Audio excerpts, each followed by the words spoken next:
Pessoal, tudo bem? Hoje eu vou mostrar para vocês como que eu penso uma aula. Porque muitas pessoas falam de mentoria personalizada, que inclusive é o jeito que eu trabalho, material exclusivo, aula sob medida, mas eu acredito que poucas pessoas mostram realmente como essa personalização funciona. Eu, inclusive, nunca mostrei, e menos ainda eu acredito que realmente entrega esse tipo de serviço personalizado. Então, hoje eu vou mostrar para vocês os bastidores da primeira aula de uma aluna minha, Andrea, que carinhosamente me autorizou a citar o nome dela e mostrar o material dessa primeira aula que eu preparei para ela. Quando a Andrea me procurou, a gente decidiu, pela rotina dela, a fazer o AI and Human Mentor, ou AIHM, no programa Asas Plus. Ela diz que ela gostaria de estudar esse artigo. Eu falei, tudo bem, mas Andrea é nível A2. O que que é o nível A2? É um básico quase indo para o intermediário.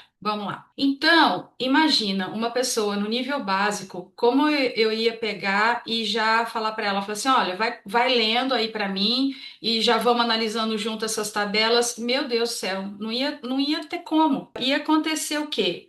Gerar um bloqueio nela gigantesco, um estresse maior ainda. E ainda por cima falar assim, nossa, eu nunca consegui aprender inglês até agora e vou continuar não conseguindo. E isso nunca foi o objetivo do meu trabalho. O meu trabalho sempre foi fazer e ajudar o aluno a crescer. No caso dela, na área de trabalho dela, é de pesquisa clínica. Então eu falei, já sei que nós vamos começar então pelo título desse artigo. Por quê? Porque só o título desse artigo, ele já tem uma gramática super bacana e um vocabulário muito útil dentro da área profissional dela. Então, começamos pelo título. Eu pedi para ela, falei assim, André, será que você pode fazer o favor de ler esse título? E me diga o que você entendeu dele. Ah, leu, com alguma outra, um pouquinho de dificuldade, mas na hora de explicar para mim o que significa, o que ela tinha entendido desse título, a resposta foi um sincero quase nada. A não ser o The Road to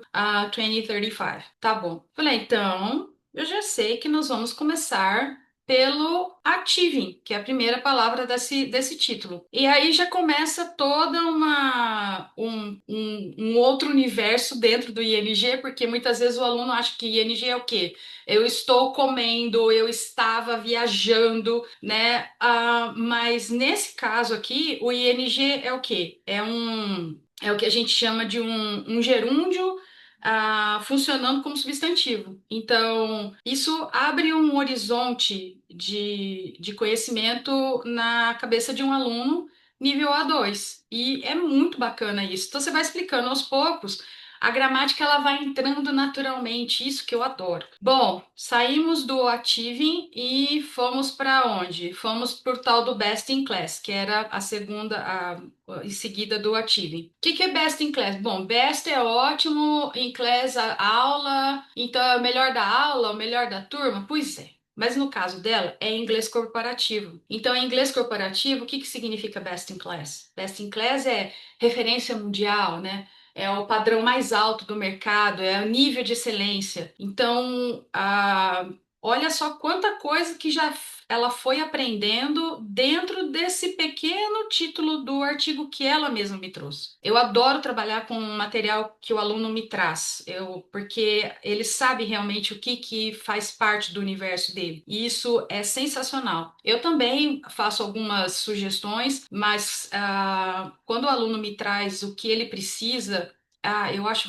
fabuloso. A próxima palavra ali do título seria o Clinical Trial Delivery. Clinical Trial para ela tranquilo, porque é a área de que ela trabalha, mas o delivery, eu falei, o que é delivery? Delivery para mim é food, é entrega. Pois é. Mas aqui no caso dela, o delivery vai virar todo um processo, desde o planejamento de alguma coisa até o fechamento desse processo. Então, Clinical Trial Delivery seria toda a cadeia, desde o planejamento até a finalização de um teste clínico. Então, olha como que muda as coisas, né? Então, não é só entregar, é você pensar desde a ideia, o planejamento até a conclusão. Isso é sensacional. A Andrea é da área, então, de saúde. Então, eu acredito que seria bacana eu também fazer essa ponte com relação ao vocabulário delivery. Então, aqui no caso é deliver. Então, eu expliquei para ela, até coloquei no slide de material de estudo para ela. Falei assim: olha, deliver a gente usa muito na área médica, para médicos e parteiros, deliver a baby. Então, é o médico, né, que faz o parto, a parteira que faz o parto. Mas a mãe, a gente já não usa deliver. A mãe a gente usa o quê? Gave birth, deu à luz, né, que acho que a gente traduz em português, deu à luz. Ou she had her baby yesterday, por exemplo. Então, had her baby, literalmente, né? Ela teve o bebê, e o bebê é uma menina, her, menina. Então, a mãe deu à luz a uma menina. Então, ela gostou e eu acho legal fazer essas. Sair um pouco também, né? Porque o vocabulário permite isso. Então, em inglês a gente tem que abrir a cabeça, ter mente aberta. Aquela história. O que que é book? Book é livro, tá? Mas book também pode ser o reservar, né? Então, a gente tem que abrir a cabeça para o inglês. Outra coisa aqui foi que, então, a gente chega no ponto inicial, que é o título de novo. Aí eu falei para ela, falei assim, André, será que agora você pode explicar o título para mim, com as suas próprias palavras? Ela explicou. E a professora ficou feliz, porque ela conseguiu, é óbvio, dentro do nível dela, mas com segurança, usando os termos técnicos. Então, o que que acontece? Isso, para mim, que é o grande valor de uma mentoria personalizada. Porque eu consigo aí ajudar o aluno a crescer em vocabulário, estrutura gramatical, pronúncia, entonação, mas dentro do mundo do inglês que faz realmente parte da vida dele. É muito mais tranquilo para o aluno assimilar o que que é um ING que não é eu estou comendo, que ele vira um gerúndio substantivo no início de frase, do que eu pegar e falar assim: olha, hoje nós vamos fazer uma gramática só das grandes variáveis a respeito do ING. Então, não precisa. Isso daqui, o aprendizado se torna muito mais real, mais prático, mais fácil de internalizar. Dá um boom no conhecimento do aluno, que é uma coisa impressionante. Então, esse tipo de preparação de material, eu fico muito feliz.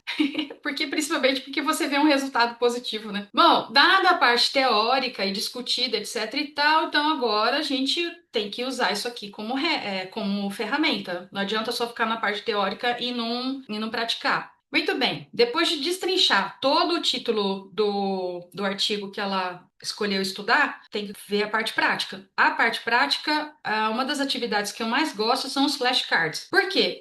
Os flashcards é rápido de você estar praticando, tá ali direto no seu celular, na hora de um intervalo, alguma coisa, então é bem prático e útil. Os flashcards tem uma variedade gigante que você pode trabalhar português, inglês, então pergunta, a resposta. Pode ajudar você a aumentar vocabulário na sua área, pode te ajudar com alguma estrutura gramatical que você está enroscado. Enfim, tem uma variedade bem grande que eu gosto de trabalhar. E nesse caso dela, como ela é A2, então ainda está formando estruturas, adquirindo mais vocabulário, então eu gosto de trabalhar português e inglês. Sim, eu gosto de trabalhar português e inglês. Então, o português ajuda a aumentar o vocabulário do inglês. Então, um exemplo que eu falei, português. A entrega do ensaio clínico envolve muitas etapas. Muito bem. Ela pega isso daqui, transforma para o inglês e confere. Clinical trial delivery involves many steps. Acertou? Acertou. Então é só clicar aqui no verdinho. Se por um acaso errou, clica no vermelho, porque quando terminar todos os flashcards dela, que são 20, os que ela errou volta novamente. Isso é bem bacana. Outra coisa aqui, como você tem áudio, Clinical trial delivery involves many steps. ela pode ouvir e repete, e depois ela fala junto. Eu gosto dessa técnica. Ouve, repete, ouve, repete, ouve, repete e fala junto. porque isso ajuda muito a melhorar a entonação. E o que eu mais gosto, dos pontos positivos dos flashcards é que, por exemplo, então a entrega do ensaio clínico envolve muitas etapas. Quando ela for fazer esse exercício de novo, depois que terminou os 20 lá, que vai falar assim, ah, mas ela vai decorar as frases por causa da sequência. Então, precisamos melhorar a execução do processo. Entende? Então, cada vez que ela termina o flashcard e volta para fazer de novo, ele volta numa outra sequência e eu acho isso sensacional, porque aí evita até do cérebro ficar acomodado, o cérebro meio danadinho, ele já sabe alguma sequência. Não, aqui não tem sequência, entendeu? Então, isso que eu chamo de personalização de verdade. Tudo sem drama, sem força de vontade alienígena por parte do aluno. Tá muito prático as coisas ali para ele estudar. Ele não precisa, agora é hora de estudar inglês, vou precisar sentar a bunda aqui e estudar meia hora. Não, ele tá ali na fila do supermercado, em vez de você ficar olhando ali a vida dos outros no Instagram, mandando mensagem no WhatsApp, vai estudar esses flashcards, entendeu? É na fila do supermercado, sei lá, no no ônibus, onde você quiser, você pode estudar no banheiro, né? Então, assim, tudo tem, então, um método que ajuda na constância e que ajuda você, então, a aumentar o seu conhecimento no inglês, entendeu? Então, as coisas têm que ser muito práticas, essa sempre foi a minha opinião. Então, aprende e bota em prática logo de uma vez esse negócio. E se você tiver curiosidade em saber como que essa mentoria personalizada funcionaria para você, é só entrar em contato, tá bom? Beijo!